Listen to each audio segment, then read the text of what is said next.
ദൈവത്തിന് മഹത്വം. നമ്മുടെ പ്രതിദിന ആഹാരം ഡിസംബർ 11. നല്ലതിനോട് പറ്റിക്കൊള്ളുക. സ്നേഹം നിർവ്യാജ്യമായിരിക്കട്ടെ. തീയതിനെ വെറുത്ത് നല്ലതിനോട് പറ്റിക്കൊള്ളുവീൻ. അപ്പോസ്തലനായ പൗലോസ് റോമർക്കെഴുതിയ ലേഖനം 12-ാം അധ്യായം 9-ാം വാക്യം.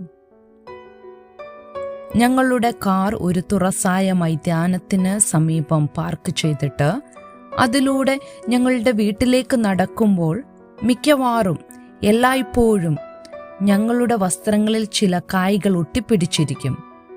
പ്രത്യേകിച്ച് ശൈത്യകാലത്ത് കിട്ടുന്ന വാഹനത്തിൽ കയറി സഞ്ചരിക്കുന്ന ഈ കുഞ്ഞന്മാർ വസ്ത്രങ്ങൾ, ഷൂസ് അല്ലെങ്കിൽ കടന്നു പോകുന്ന മറ്റെന്തെങ്കിലും വസ്തുക്കൾ എന്നിവയിൽ പറ്റിപ്പിടിച്ച് അവരുടെ അടുത്ത ലക്ഷ്യസ്ഥാനത്തെത്തുന്നു. എൻ്റെ പ്രാദേശിക വയലുകളിലും ലോകമെമ്പാടും ഇങ്ങനെ വിത്തുകൾ പ്രചരിപ്പിക്കുന്നത് പ്രകൃതിയുടെ ഒരു രീതിയാണ്. പറ്റിപ്പിടിച്ചിരിക്കുന്ന കായ്കൾ ശ്രദ്ധാപൂർവം നീക്കം ചെയ്യാൻ ഞാൻ ശ്രമിക്കുമ്പോൾ നല്ലതിനോട് പറ്റിക്കൊള്ളുവാൻ യേശുവിൽ വിശ്വസിക്കുന്നവരെ ഉപദേശിക്കുന്ന സന്ദേശത്തെക്കുറിച്ച് ഞാൻ പലപ്പോഴും ചിന്തിച്ചിട്ടുണ്ട്. നമ്മൾ മറ്റുള്ളവരെ സ്നേഹിക്കാൻ ശ്രമിക്കുമ്പോൾ അത് വെല്ലുവിളി നിറഞ്ഞതായിരിക്കും. എന്നിരുന്നാലും നമുക്കുള്ളതെല്ലാം ഉപയോഗിച്ച് നന്മയിൽ മുറുകെ പിടിക്കാൻ പരിശുദ്ധാത്മാവ് നമ്മെ സഹായിക്കുന്നതിനാൽ നമുക്ക് തിന്മയെ അകറ്റാനും അവൻ നമ്മെ നയിക്കുന്നത് പോലെ നമ്മുടെ നിർവ്യാജ സ്നേഹത്തിലായിരിക്കാനും കഴിയും. ഈ വിത്തുകൾ കൈകൊണ്ട് വെറുതെ തൂത്താൽ പോകുകയില്ല. അവ നിങ്ങളിലേക്ക് പറ്റിക്കിടക്കും.